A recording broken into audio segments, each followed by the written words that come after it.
The shadow over Castledam. The salt spray stung Chris's face, a cold, unwelcome kiss from the Atlantic that seemed to carry more than just brine and the scent of decaying fish. It carried whispers, whispers that snaked through the rusted gantries of the harbor, slithered between the groaning timbers of old piers, and clung to the mist like a cheap alibi. Castledam. The name itself was a sick joke.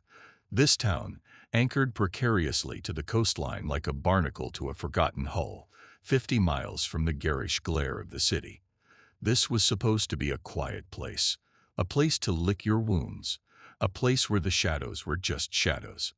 But the facade was cracking, and the rot was spreading, seeping from the docks like an unseen tide. The surge in criminal activity wasn't just a statistic on a report or a flickering dot on a crime map. It was a personal affront.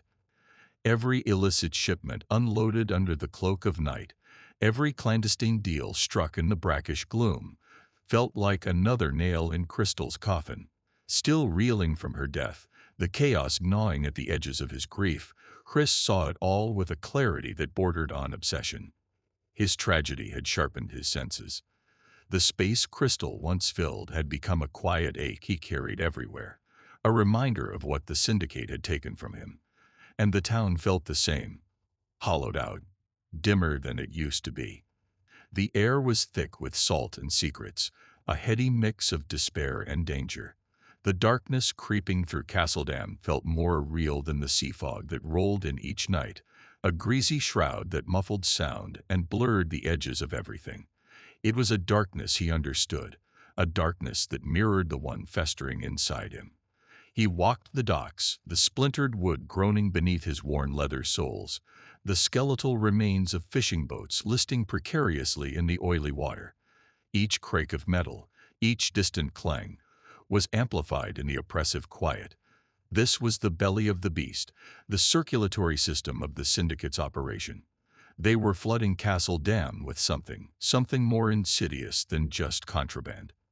They were flooding it with fear. He could feel it in the way the few late-night dock workers hurried their movements, their eyes darting towards the shadows, their shoulders hunched as if expecting a blow. They were the town's forgotten people, the working class whose labor kept the legitimate parts of this town afloat, while their fear oiled the gears of the illicit trade.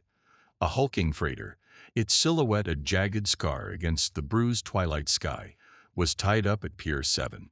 Its name was obscured by rust and grime, a ghost ship carrying unknown cargo. Chris felt a familiar prickle of adrenaline, the phantom echo of Crystal's spirit stirring within him. He could almost taste the unease emanating from the ship, a low thrum of illicit energy. It wasn't just the smell of diesel and damp cargo. It was something else, something unnatural. He gripped the worn butt of his service pistol, the cool metal of familiar comfort, though he knew his badge and his gun were becoming increasingly inadequate against the forces at play.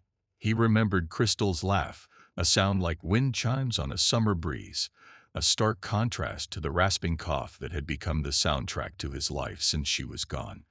Every case, every lead, every shadow he chased was a desperate attempt to outrun that silence. The precinct, with its stale coffee and flickering fluorescent lights, had become both his sanctuary and his prison. It was where he plotted, where he stewed, where he clung to the remnants of his sanity. But out here, on the waterfront, under the indifferent gaze of the moon, the phantom limb of his grief ached with a raw, physical intensity. He spotted a figure lurking in the shadows near the base of a towering crane, a silhouette too still, too watchful. Not a dock worker.